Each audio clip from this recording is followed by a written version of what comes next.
Olá, meu nome é Isabela. Bem-vindo você que assiste nosso canal. No princípio não foi assim. Estamos aqui hoje para estudar um pequeno trechinho do curso A Veredas Antigas, né? É o curso que vai falar hoje sobre a oração, a postura, a reverência na oração. Eu acho que é um princípio básico do cristianismo, então todo mundo tem que aprender, né? É importante vocês continuarem conosco até o final. Vai ter muita novidade, muita coisa bacana.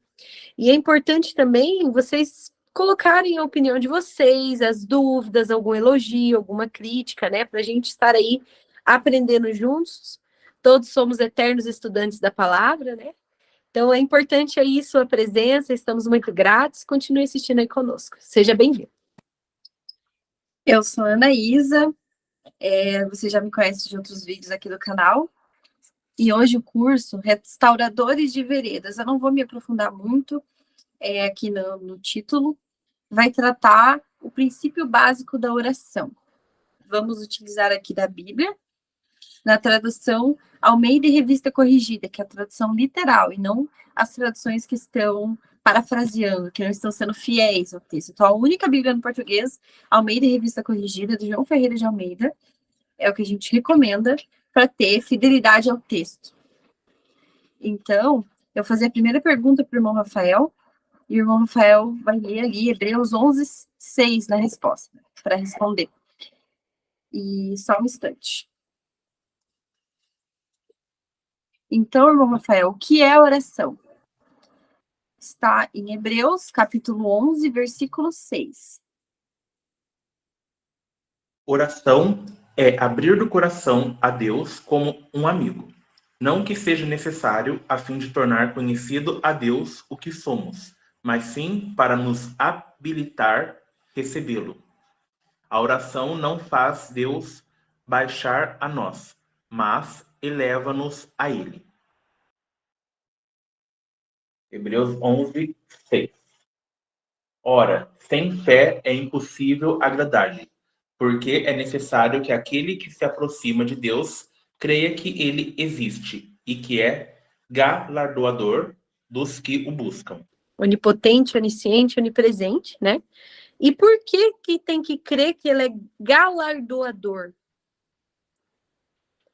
Alguém sabe responder por que temos que crer que Jesus é galardoador, que Deus em si também é galardoador? Isso mesmo, irmão. E ser galardoador, é até difícil de falar a palavra, vem de galardão. É você crer que Deus vai te dar o que você está pedindo, né? Deus não falou que vai dar o galardão para cada um aqui vai ter um galardão no céu, ou seja, vai ter a recompensa, né? Mas aqui nos mostra que nós podemos ter também bênçãos aqui na terra que nós podemos pedir. Então, aquele que se aproxima de Deus, é necessário primeiro crer que Deus existe e que ele vai dar o que você pede, que ele é galardoador dos que o buscam, daqueles que pedem, né? É muito importante a gente crê, quando a gente orar, que a bênção já é nossa. Olha que interessante, né? Então é importante. A oração é parte importante, irmãos, do serviço diário. Por quê? Porque lá no santuário tinha algo que eles faziam de manhã, de tarde e de noite. Por isso que Daniel, no estudo de Daniel, vocês veem que ele ora 3 vezes ao dia. Por quê? De manhã, de tarde e de noite, simbolizando o sacrifício diário, que era feito lá no santuário. Então, o conteúdo da oração, a extensão da sua oração, a maneira como você ora, a atitude sua, né, da pessoa que ora, tudo isso é importantíssimo, porque o Senhor deu muitas instruções a respeito da oração. Ele deu bastante. Então, todos nós precisamos adorar a Deus na beleza da sua santidade, o verso bíblico fala. O que quer dizer? Que eu tenho que chegar a Deus imitando a santidade sagrada. Eu tenho que ter aquela reverência, aquela importância que eu tenho que dar de sagrado, de momento sagrado. Então, nesse momento, a alma que é crente, que é humilde, que crê em Deus, ele vai ver a porta do céu se abrir. Amém? A pergunta 2, aqui no PDF, pergunta: em nome de quem devemos pedir? A irmã Isabela falou que nós temos que Nós temos um galardão e nós temos que ter acesso a ele, mas é através da oração. E em nome de quem devemos pedir? Irmã Nicole, lê para nós São João 15:16. Não me escolheste vós a mim, mas eu vos escolhi a vós. E vos nomeei para que vades e deis fruto, e o vosso fruto permaneça, a fim de que tudo quanto em meu nome pedirste ao Pai, ele vos conceda. Pedir em nome de Jesus na oração, em nome de Cristo, que nos salvou através do seu sacrifício e nos possibilitou acesso ao Pai. Alguém quer fazer um comentário sobre isso? Ou pode seguir? Pode falar. Ana, muitas vezes a gente vê as pessoas esquecendo de pedir em nome de Jesus. Faz uma oração ali, gente. É muito importante a gente lembrar, quando você pede em nome de Jesus, terminou a oração em nome de Jesus. Em nome do Filho amado, em nome do Salvador, em nome daquele que foi enviado à terra, em nome de Jesus. Por quê? Porque Jesus, ele é intercessor. Então, quando a gente pede em nome dele, que foi o que ele mesmo pediu para fazer, né? Nós estamos reconhecendo ele como nosso intercessor, como nosso advogado, como nosso amigo, como nosso salvador. Todos os títulos dele, tá? Nesse momento que você fala em nome de Jesus, você reconhece tudo isso em 2 palavras, 3 palavras. Então é muito importante a gente não esquecer, porque a oração hoje em dia é tida, vou falar com o cara lá de cima. Tem gente que fala assim, né? Vou falar com o cara lá de cima. Então, é importante a gente ter esse respeito com Jesus, né? Primeiro, um ponto assim, achei bacana isso. Em meu nome, tudo que pedir, ele vai conceder. Mas lembrando que, para que dê fruto, irmãos, esse é o fruto do arrependimento. Só a alma penitente, arrependida, humilde que se achegar, vai obter. Não podemos nos achegar a Cristo na arrogância, né? Então, tudo isso a gente tem que ter como base, como parâmetro para nossas orações.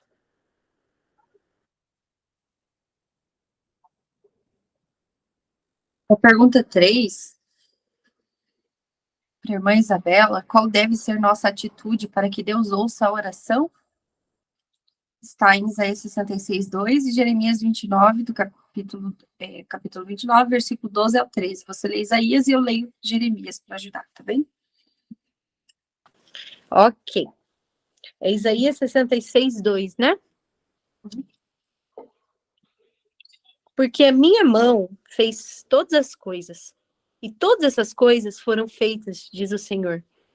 Mas eis para quem olharei, para o pobre e abatido de espírito, e que treme diante da minha palavra. A nossa atitude é se abater perante ele, para ele nos exaltar, né? Aquele que treme ali, né? Em Jeremias 29, 12, 13, então me invocareis e ireis, e orareis a mim, e eu vos ouvirei. E buscar-me-eis e me achareis, quando me buscardes de todo o vosso coração. É conforto que vamos encontrar quando buscar de todo o nosso coração. Então, não é uma oração que, você não está querendo e você, vou pedir. Tem que ser do desejo do coração. Não é isso mesmo? Pedir proteção para a família, pedir sabedoria, pedir, às vezes, para Deus continuar trabalhando com o nosso coração duro, porque é duro, que molde e mude o nosso coração. Então, esse pedido tem que vir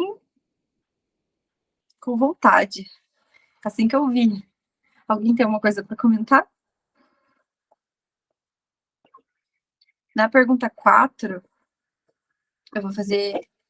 Irmã Juliana, está podendo ler o texto? Eu não lembro o que você falou, se estava conseguindo ler hoje. Eu vou ler. Tá bem. Eu vou ler devagar. O Rafa vai pôr aqui para mim. Sem problemas. É Daniel 10, 12 até o 14. Quem procura impedir que nossas orações sejam respondidas? Está em Daniel capítulo 10, versículo 12 até o versículo 14.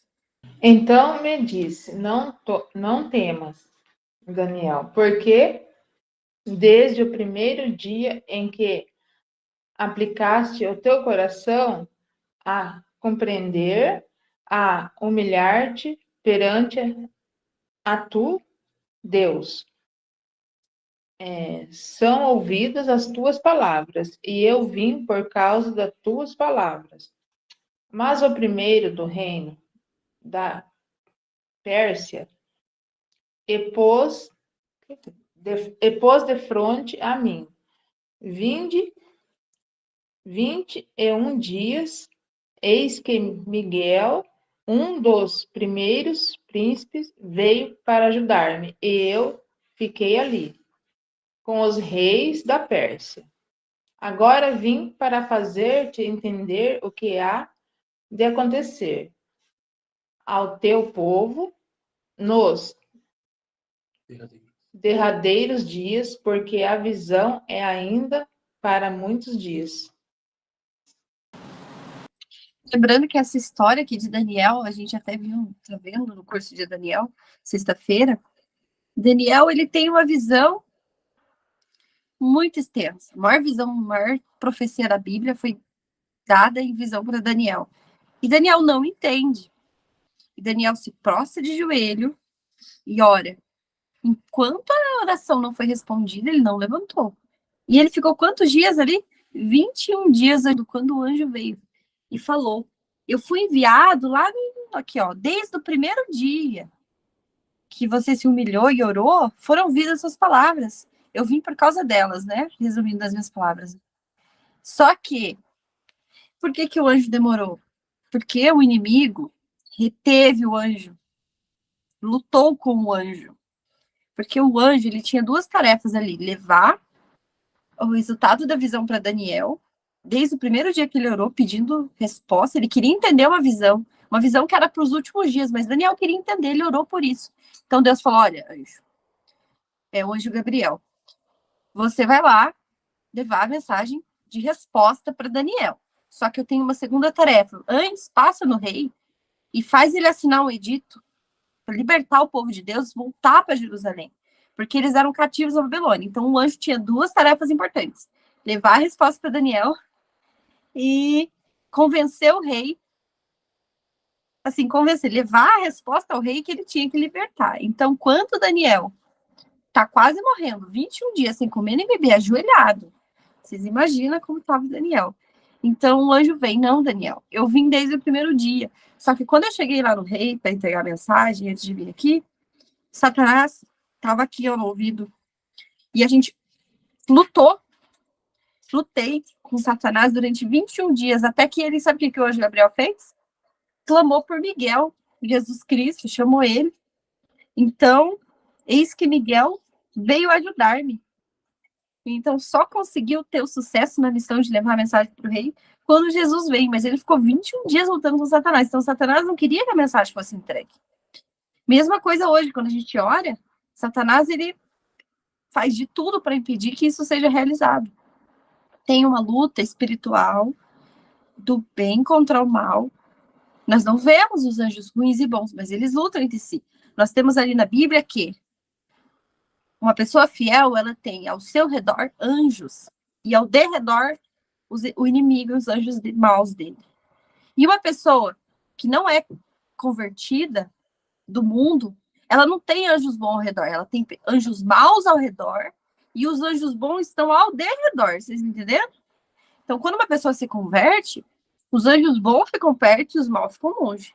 Mas vocês perceberam que os maus, hora nenhuma, saem de perto, porque a intenção deles é que a mensagem não seja respondida, que a oração não se concretize. Então, ali em Daniel, quando vem a resposta, fala, Daniel, você é muito amado. Desde o primeiro dia, eu fui enviado, amém? Para trazer a resposta. Mas aí o anjo do mal não deixou, e depois de 21 dias, o Gabriel falou, vem, me ajude, Miguel. E Jesus Cristo veio e ajudou ele a derrotar Satanás ali. Então, vimos aqui a resposta. Quem procura impedir nossas orações? Satanás, procura impedir. Pergunta 5 para Manicole. O que não deve haver em nossas orações? Mateus capítulo 6, versículos 7 e 8. O que não deve ter em nossas orações. Eu vou abrir aqui. Tá. Mateus capítulo 6, 7, 8, né? Mateus.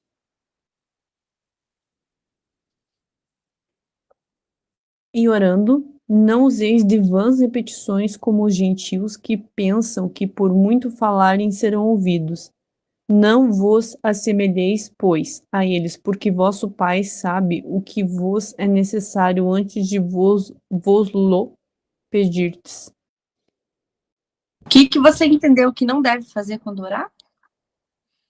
Na verdade, ele deixa muito claro que a questão da forma como a gente faz oração na hora de pedir. Porque não adianta, tipo, vamos dizer assim, usar tantas repetições, tantas vezes você fazendo vários pedidos, porque ele já entende qual que são as suas intenções.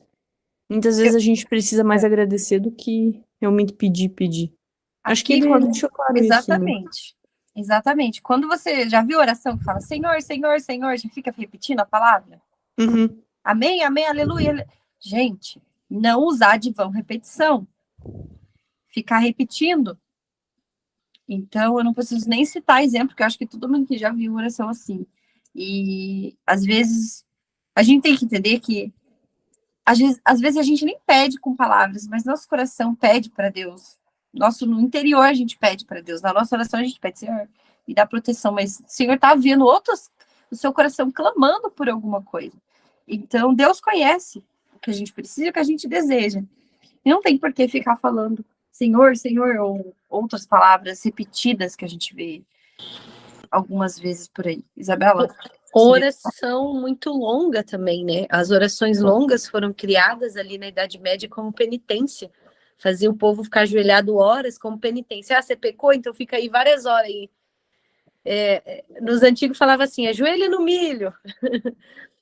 Então, assim, não tem necessidade quando você está sozinho, é outro caso. Você está em intimidade com Deus. Você pode ficar horas ali, que você está abrindo seu coração. Você precisa de um momento de desabafo. Você precisa de um momento de gratidão, né? Agora, oração longa em público, seja em casa, quando chega a visita, a pessoa demora, as visitas fica até, nossa. Ou na igreja mesmo, oração muito longa, não dá certo. Não dá certo, tem que ser breve, tem que ser conciso, tem que ser claro. E na hora de comer não é né? uma oração, gente, é um agradecimento. Muita gente quer fazer uma oração na hora de agradecer o alimento. É um agradecimento, é uma gratidão, né? Não é hora de pedir pela família inteira, pelo tio, pelo primo. É na hora também do agradecer, é o agradecer pelo alimento, né? Principalmente, acho que criança que não gosta, chega num lugar, começa a orar e não para, as crianças já ficam inquietas, né? Então, nem só por isso, mas eu vou pedir, então, a próxima pergunta para o irmão Altair. Pergunta 6. Qual deve ser nossa postura física quando em oração? Efésios 3,14. Lembrando que esse curso bíblico, Veredas Antigas, o nome já diz tudo. É assim, a Igreja dos Apóstolos fazia. O espírito de profecia instruía, fazia e fazia. Então, assim, nós temos como igreja modelo a Igreja dos Apóstolos. E as veredas antigas, a verdade, ela é crescente. Jesus falou que ele é a pedra angular. Ele é aquela pedra lá na fundação da casa. Então, a casa, para ser construída e chegar até os dias de hoje, cada século foi colocado uma pedra, uma verdade. Então, essas verdades, elas são crescentes. Então, essas veredas antigas já diz tudo. São verdades que hoje se perderam ao longo do tempo, que foram esquecidas, mas estão clamando. Ana, essas verdades que nós estamos aprendendo, que parecem novidade para nós, elas foram enterradas no entulho do erro. O erro, a mentira e as tradições, elas enterraram a verdade. Você está tendo que cavar para achar, porque o erro está muito em cima. Isso Entendeu? de várias repetições, da oração ser muito longa, virou costume. A gente, independente de placa de religião, virou costume. Não é isso? Ficar repetindo a palavra, ou às vezes... Então, Ana, o costume e a tradição é tão perigosa que quando você já vira uma árvore que a erva daninha tampa a árvore, ou até mesmo o musgo, ele tampa tanto a árvore que você não vê a árvore.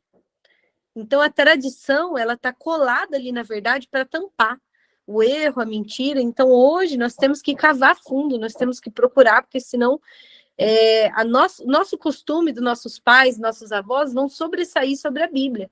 E foi isso que Jesus falou. Em vão me adoram, ensinando doutrina que é tradição dos homens, dos avós deles, do tio, da tia, né? Então, em vão está adorando a Deus, porque não podemos acatar a tradição. Aqui não entra tradição, não cabe a tradição. Ah, mas a tradição do meu país é o domingo. Paciência, a Bíblia não está falando isso. Então, um exemplo que eu usei para vocês entenderem que a tradição não pode sobressair sobre a verdade, senão a gente não cumpre a palavra de Cristo. Em vão me adoram, ensinando doutrina, que é a tradição dos homens, estão adorando Deus em vão. Ah, mas Deus tem que aceitar. Deus não tem que aceitar. Você tem que aceitar Deus, você tem que aceitar Jesus, né? Lê Efésios 3,14, Monta. Por causa disto, me ponho de joelhos perante o Pai nosso Senhor Jesus Cristo. Então, ele se pôs de joelhos perante quem? O Pai de nosso Senhor Jesus Cristo. Olha o respeito. A pergunta 7 vai complementar a pergunta 6. Que conselho Jesus Cristo isso é por mão Rafael. Que conselho Jesus Cristo nos deu sobre a postura ao orar? Em Mateus, capítulo 6, versículo 5. Mateus 6,5. E quando orares, não sejas como os hipócritas, pois se comprazem em orar em pé nas sinagogas e às esquinas das ruas, para serem vistos pelos homens. Em verdade vos digo que já receberam o seu galardão. Esse texto é bem completo. Então, a postura que não deve ser feita, orar em pé. Por quê? Quem fazia isso? Era quem queria se aparecer lá na época de Jesus. Nessa questão, quando fala que eles já tiveram seu galardão, eu vou pedir para a Isabela explique, que ela explica melhor as palavras dela mais fáceis. Então, duas coisas importantes, Ana. Jesus condena orar em pé na igreja, porque era na sinagoga, né? Ele condena, porque um queria aparecer mais que o outro, como você falou, e ele condena nas esquinas, porque era um costume ver uma pessoa orando. Não, aquele é fervoroso, ele tá lá na esquina. Então, também era para o ego deles. Mas por que o orar em pé? Né?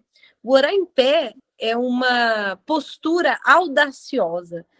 Orar em pé é uma postura que você é pretensioso, você tem a pretensão que Deus tem que aceitar aquela oração. É isso que o orar em pé é para Deus. Por isso que você não vê no mundo antigo uma pessoa chegando diante de um rei em pé. A pessoa se curvava. A rainha da Inglaterra, que faleceu, aquela velhinha, a Elizabeth, né? A última agora. Ela tinha esse costume, aquele respeito que tinha com a pessoa, com a realeza.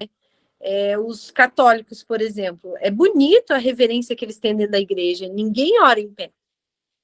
E o interessante é que quando eles estão orando, e se entra um mendigo, eu já vi isso acontecer, o mendigo também ajoelha e segue o exemplo. O que significa isso? Atitude humilhante que você tem que ter com Deus. Porque se você chega em pé no Deus do universo, você está tendo uma pretensão e você não sabe o que você pode esperar. Não tem como saber qual será a resposta da sua oração se você orar em pé. Está no Espírito de Profecia, está nos antigos cristãos que falavam. Não estamos seguros, não sabemos o que esperar se chegarmos a Cristo em pé. Porque olha que interessante, o mundo antigo todo tinha as reverências com a realeza, né? Por que não os cristãos que adoram Deus do mundo, do universo, né? O rei do universo, né? Não é o rei de um país, é o rei do universo, né? Então, essa pretensão é muito importante, a gente vai ver a postura do povo da Bíblia. Porque eu não posso falar uma coisa para vocês aqui e falar assim, sigam isso, não. Tem que estar na Bíblia. A Bíblia é a autoridade máxima, divina, clara. Então, a gente costuma dizer assim, irmãos, a verdade que você tem que viver é clara na Bíblia. A verdade essencial para a sua salvação, ela é clara. Um pouco então, ali, um pouco aqui, né? Isso um pouco ali, um pouco aqui. Pergunta 8. Fazer para a irmã Nicole. qual era a postura de Jesus quando orava? Por que ele orava assim? E Tá a em 7, Lucas. você pulou a 7? A 7, sim. O conselho de Jesus nos deu para não orar em pé na sinagoga, que no caso é na igreja, igual faziam os hipócritas. E nem nas ruas, né? Sair orando em pé. Mas não no sentido, assim, de... A gente vai ver isso. Porque tem oração que você precisa fazer em pé. E quando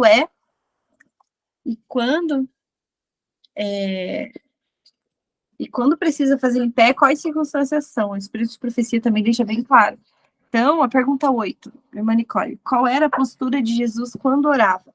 Por que ele orava assim? Está em Lucas, capítulo 22, 41, e daí eu leio São João 13, 15, tá bem?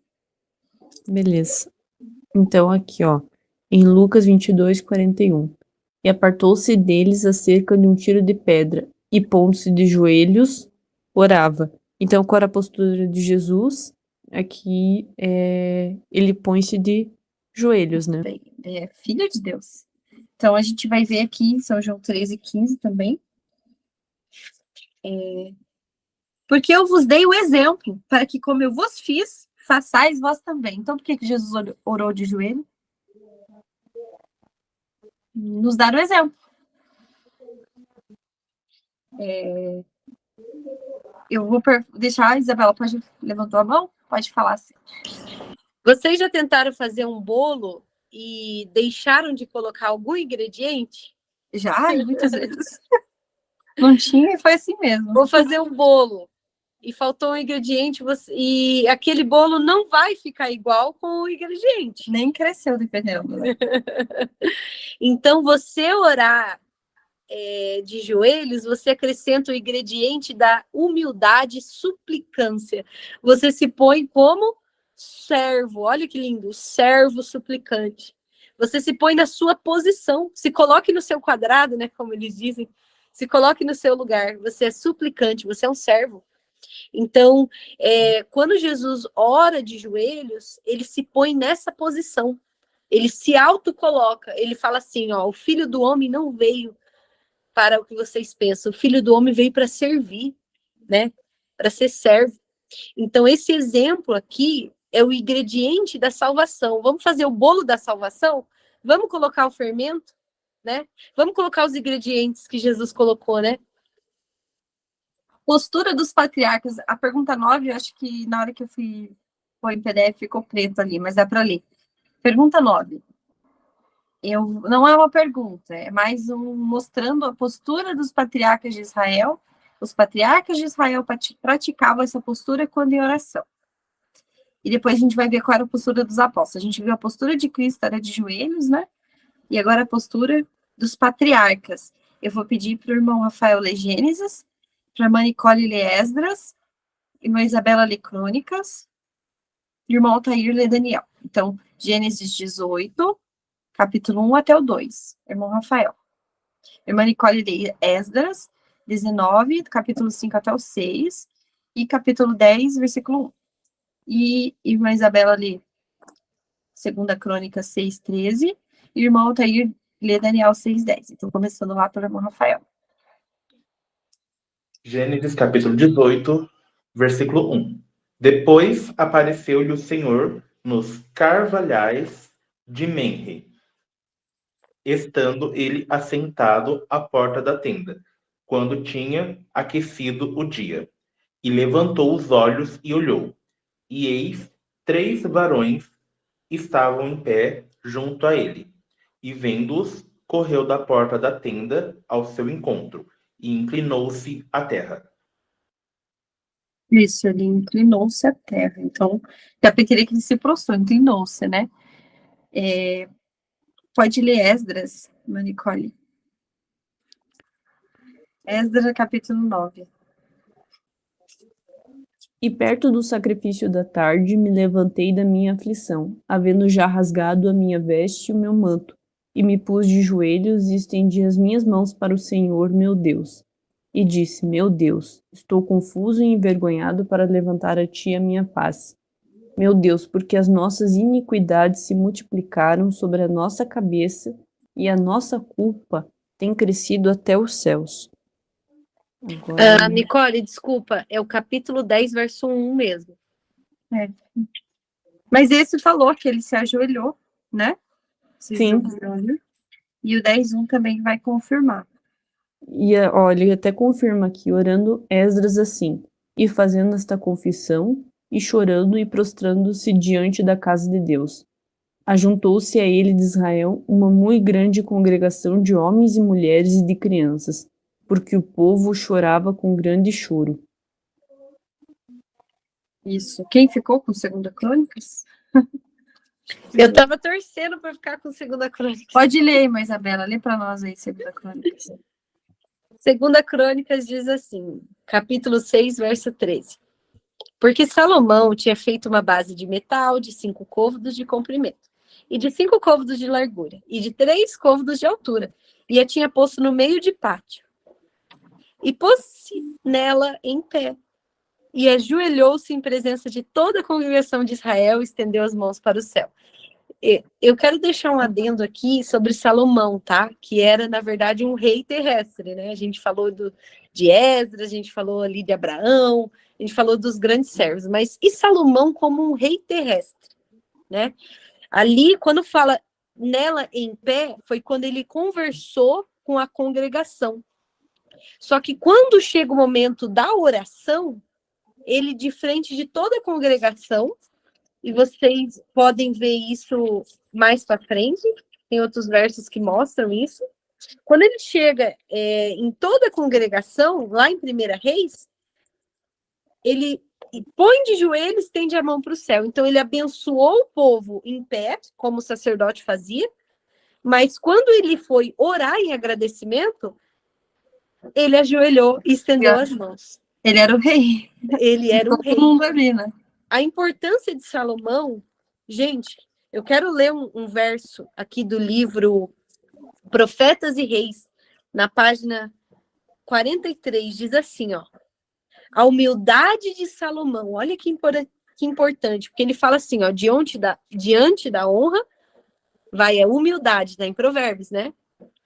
Então aqui fala, ó, a humildade de Salomão, ao tempo em que começou a levar a carga do Estado, que era muito grande a carga que ele carregou, quando ele reconheceu e falou para Deus, eu preciso de ajuda, eu sou um menino pequeno, eu não sei como falar, eu não sei como andar. Essa humildade dele, todos esses traços que Salomão teve, foram revelados na oração dedicatória, quando ele se ajoelhou e pôs-se numa humildade, uma humilde posição de suplicante. Olha que lindo, irmãos. Ali foi reconhecido o primeiro do caráter de Salomão, quando ele, na frente de todo o reino, toda a congregação, ele se põe na posição de suplicante. Aí diz assim, ó, os seguidores de Cristo, hoje, devem guardar-se da tendência de perder espírito de reverência. Hoje, então, assim, tanto no culto público quanto no particular, é nosso privilégio e dever dobrar os joelhos. A verdadeira reverência a Deus é inspirada no senso da presença de Deus. Como que eu vou ter reverência com Deus? Se eu tiver noção que Deus está ali. Amém? Eu tenho que ter noção, eu tenho que ter isso gravado na minha mente. Quando eu me prostrar de joelhos, Deus estará ali. Então, esse senso deve ser visto local e ocasião para você se prostrar. Mas o que nós estamos falando aqui, para ficar bem claro sobre oração de joelhos, é na sua residência e no templo sagrado, porque ali é limpo. Eu creio que o templo onde a gente ora ali, reúne os irmãos, é limpo. Eu creio nisso. E eu creio que o templo ali na época de Salomão também era limpo, porque tem gente que fala, não vou ajoelhar no sujo, né? Você não vai ajoelhar no hospital, você não vai ajoelhar na esquina, na rua, no ônibus, você não vai ajoelhar, você vai orar sentado, orar em pé. Mas no culto público, que é na igreja, e no culto particular, que é na sua residência, é nosso privilégio e dever prostrar-nos de joelhos. Tá? A postura dos apóstolos é A, B, C e D, então vou manter a mesma ordem. Irmão Rafael, irmã Nicole, Irmão Rafael lê Filipenses, capítulo 2, versículo 10, e irmã Nicole lê Atos 9:40, e eu vou pedir para a irmã Juliana ler Atos 7:59 até o 60.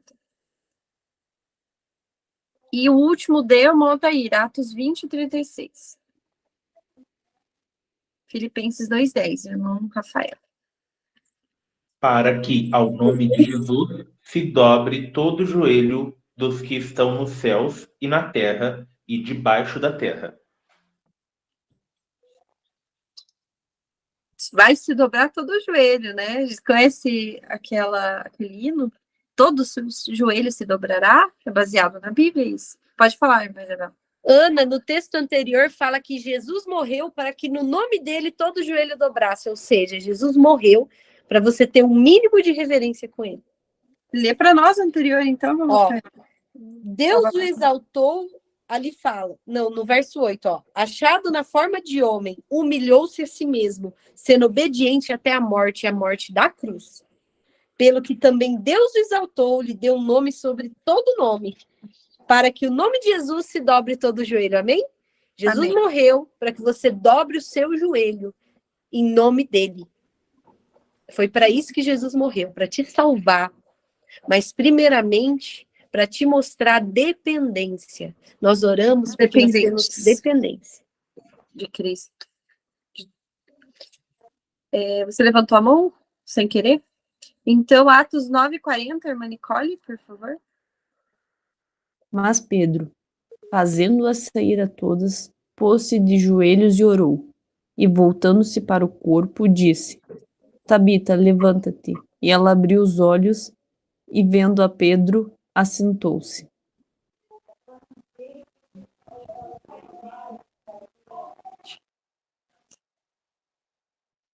Esse foi em Atos 9:40? Ah, eu tô em João, tá certo. Tava lendo. Isso aí. Então, postura de Pedro também. E Estevão, irmã Juliana, consegue ler? Atos capítulo 7, versículos 59 e 60. Posso sim. Expulsando. Não, aqui embaixo, não. 59.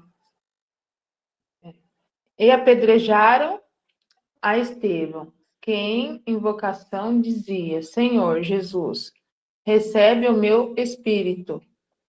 E pondo-se de joelho, clamou com grande voz: Senhor, não lhe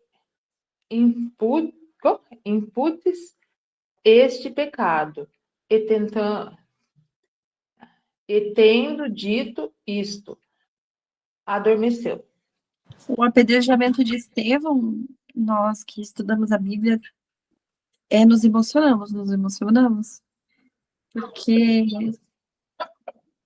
Paulo tocou em Paulo, né? Ele estava ali presente, como Saulo, ele era um perseguidor de cristãos ali. E no apedrejamento de Estevão, seguidor de Jesus Cristo, ele estava sendo morto, e isso me emociona, porque ele se pôs de joelho no momento da sua morte, não foi uma morte fácil, foi uma tortura, apedrejamento é das piores mortes que existia na época, e ele não teve desculpa, porque eu me ponho no lugar, porque às vezes a gente tá cansado, a gente acaba deitando, fecha o olho, a gente esqueci de orar, e não levanta, não ajoelha, às vezes um cansaço que é um cansaço perto de um apedrejamento, de uma morte iminente. E eu me comovo muito, muito mesmo. Alguém quer fazer um comentário? Pode falar, meu tempo. E a letra D lá, que tem Atos 20:36. Pode ler para nós. E havendo dito isto, pôs-se de joelhos e orou com todos eles, os apóstolos de Jesus, né?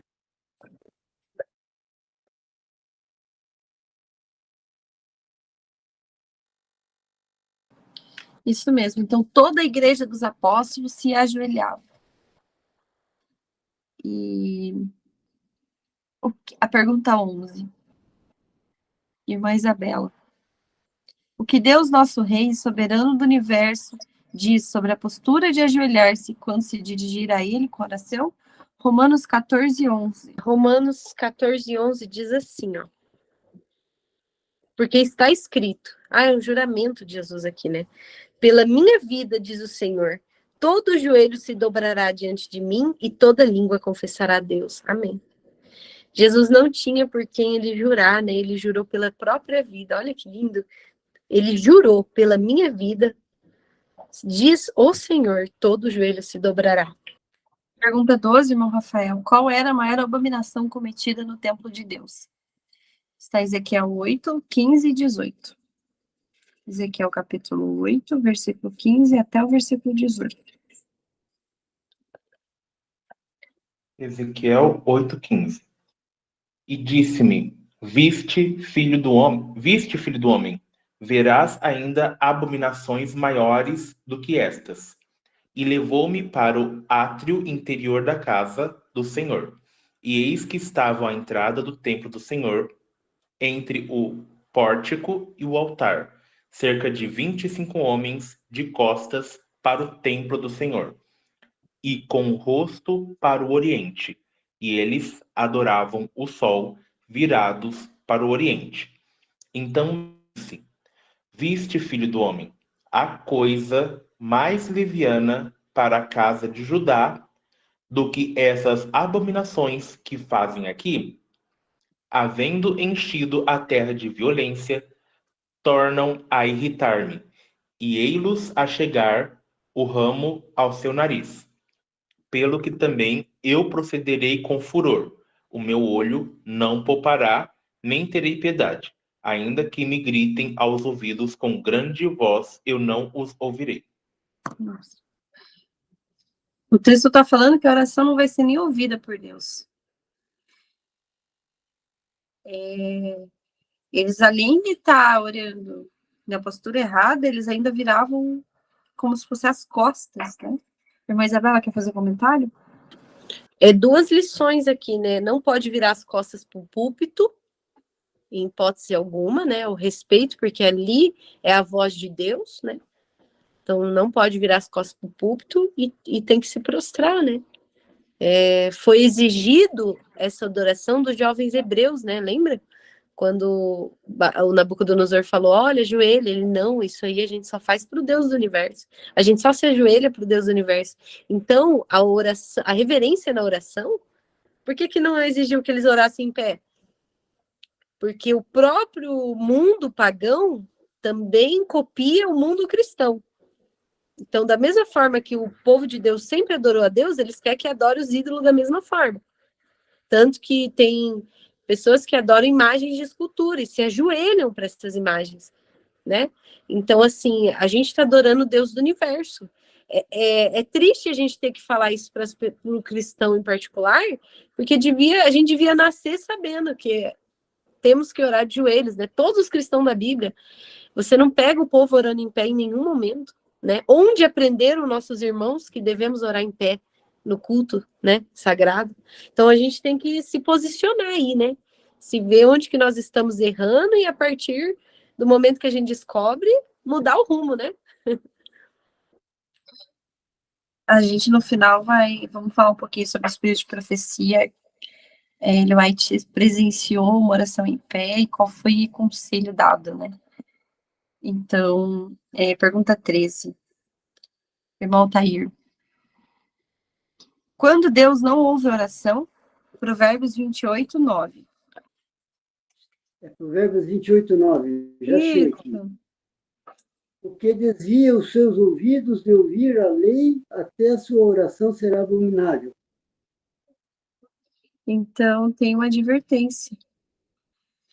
Que quem se desvia seus ouvidos de ouvir a lei. E quando a gente vê que a lei do evangelho é a lei detalhada, então o evangelho não tem sobrepor a lei, nem a lei sobrepor o evangelho. O evangelho é a lei detalhada. Então, temos ali as verdades do evangelho, as veredas antigas. E não devemos não cumprir, porque Deus vai ter nossa oração como abominável.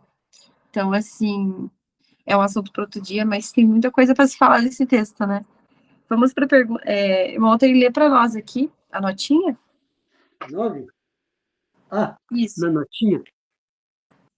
Sim. Se eu atender a iniquidade no meu coração, o Senhor não me ouvirá. Mas, na verdade, Deus me ouviu, atendeu a voz da minha oração. Bendito seja Deus que não rejeitou a minha oração, nem desviou de mim as suas misericórdias. Salmo 66, 18, 20.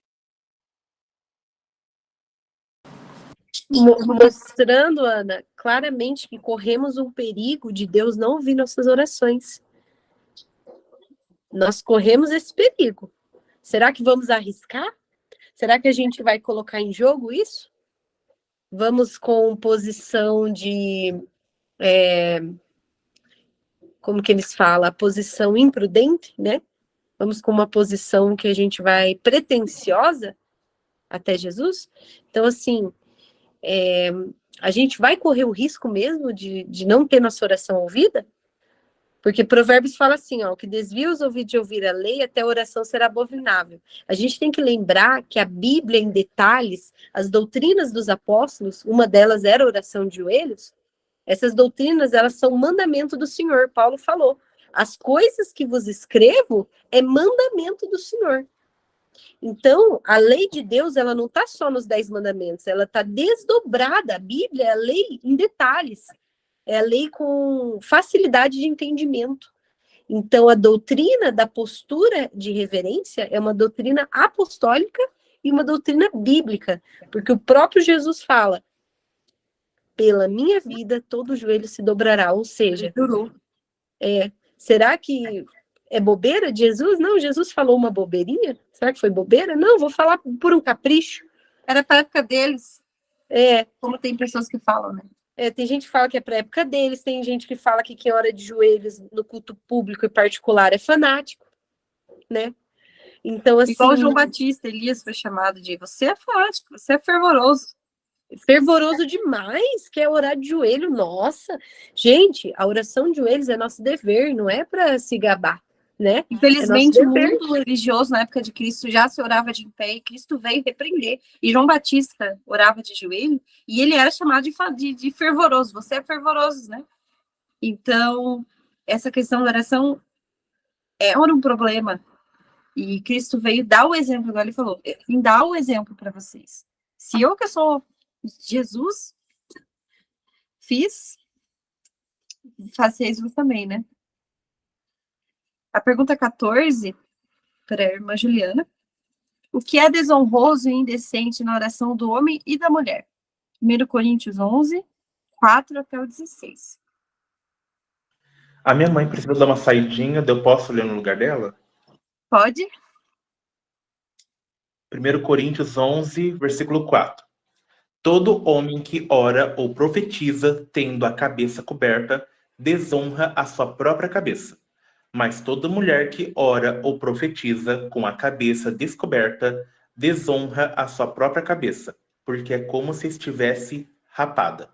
Julgai entre vós mesmos. É decente que a mulher ore a Deus descoberta? Ou não vos ensina a mesma natureza que é desonra para o varão ter cabelo crescido? Mas ter a mulher cabelo crescido lhe é honroso, porque o cabelo lhe foi dado em lugar de véu. Mas se alguém quiser ser contencioso, nós não temos tal costume, nem as igrejas de Deus. Viu aí que essa questão de colocar um véu na cabeça cai por terra, porque aqui o texto fala que o cabelo da mulher é o véu natural dela, que se ela tem um cabelo crescido, ela é honrosa, e se um homem tem o cabelo crescido, comprido, é desonroso. Então, o homem não deve cobrir e a mulher deve cobrir, mas a mulher cobre com o que a mulher cobre? Está dizendo aqui, o cabelo crescido da mulher é dado no lugar do véu. Então, meu véu é o meu cabelo. E é desonroso e indecente. A gente vê uma denominação específica, né? Se o irmão conhece, que a mulher põe um pano na cabeça. E isso é antibíblico, porque aqui está explicado que o cabelo é colocado no lugar do véu. Uma mulher com cabelo comprido, ele é honrosa, porque o cabelo substitui esse véu ali no PDF. Diz o Senhor, orai sem cessar. 1 Tessalonicenses 5,17. Então, é para nós orarmos sem parar, sem cessar. E a oração é maravilhosa. Sendo ela feita da maneira correta, vai ser uma bênção. Mensagens Escolhidas, livro Mensagens Escolhidas, o volume é o volume 2, na página 311 até a página 315. Ali fala, o nome do capítulo é Posição Apropriada na Oração. Então, Deus deu essa luz para Ellen White, né? E Ellen White fala que quando em um Battle Creek, alguém por cerca de 5 anos que estudou em Battle Creek foi solicitado fazer uma oração antes que a Ellen White falasse ao povo. Mas quando o vi pôr-se em pé, a Ellen White falando, quando eu vi esse irmão formado ali em Battle Creek colocar-se em pé e seus lábios se iam abrir em oração a Deus, quando ela viu ele começar a oração em pé, ela falou assim, ó, minha alma foi levada ao íntimo a dar-lhe uma repreensão pública. Então ela, na frente de todo mundo, ela falou, chamando pelo nome, eu disse, prostre-se de joelhos. Então ela chamou ele pelo nome e falou, irmão, prostre-se de joelhos. Esta é sempre a posição apropriada. Então ela cita os textos da Bíblia que nós citamos aqui, tá? Dos apóstolos, dos patriarcas, e ela fala assim, ó, tanto no culto público, já na página 312, tanto no culto público como no particular, é nosso dever prostrar-nos de joelhos diante de Deus quando lhe dirigimos nossas petições. Este procedimento, ela continua, o que esse procedimento mostra? Nossa dependência de Deus. Olha o que ela fala. Na dedicação do templo, Salomão estava em pé. Mas no átrio do templo havia uma base de metal. Ele ficou em pé, levantou a mão ao céu e abençoou a congregação. Mas em pé. Ele fez a bênção da congregação em pé. Mas depois pôs-se nela, ajoelhou-se na presença de toda a congregação. Aí ela fala assim, ó, a longa oração que ele fez, então, era apropriada para a ocasião. Foi inspirada por Deus, respirando sentimentos de mais elevada piedade, com mais profunda humildade. Olha que lindo. Então, ela fala assim, onde nossos irmãos aprenderam? Ela fala, Isabela, onde recebeu esses irmãos a educação? Será que é possível que, com todo esclarecimento de Deus, tem dado a seu povo sobre reverência, os ministros, diretores, professores das escolas, por preceito e exemplo, ensine jovens a ficarem em pé, como faziam os fariseus? Ela questiona o pessoal já na época dela. Quem ensinou a vocês fazer igual os fariseus? Ela fala assim, ó, consideraremos isso demonstrativo de sua presunção e importância própria? E disse também que o publicano, de pé, nem levantava os olhos aos céus e batia no peito. Que Jesus falando do publicano, né, que ele em pé ali batia no peito, mas aquele miserável pecador era a mulher ali que se ajoelhou, né? Então, assim, ela fala, o homem deve vir ao escabelo da misericórdia, ó, nós estamos de joelhos prostrados, como súdito da graça, um suplicante, e ao receber benefícios da mão de Deus, deve sempre acalentar gratidão, expressá-la por palavras e por atitudes. Todos devem apoiar-se em Deus, em desamparo, e devem se mostrar humildes, vigilantes e piedosos, só na oração de joelhos, tá? E tem um tão pesado, logo em seguida ela fala que os irmãos que estão nas escolas e nossas escolas nos Estados Unidos, como a gente pode confiar nesses professores que ensinam isso? E deverão os alunos voltar às suas pátrias depois de anos de estudos com ideias pervertidas do respeito, da honra e da reverência, que deviam ser dado a Deus. Depois ela fala aqui, estamos em viver em tempos perigosos, os adventistas do sétimo dia fazem a profissão de ser povo que guarda os mandamentos de Deus, mas estão a perder seu espírito devocional. Então, olha, White, não é à toa que tentaram silenciar no fim da vida dela, né? Então, assim, se nos dias dela já não estavam ensinando mais para as pessoas, ela cita ali, não estão ensinando reverência. E onde vocês aprenderam? Orar como os fariseus. Então, é repreensão atrás de repreensão. Então, assim, a gente vê pelos textos que a gente leu, que também ela cita aqui no livro, irmão, pega para dar uma lida depois, aconselho, porque é triste, mas é necessário.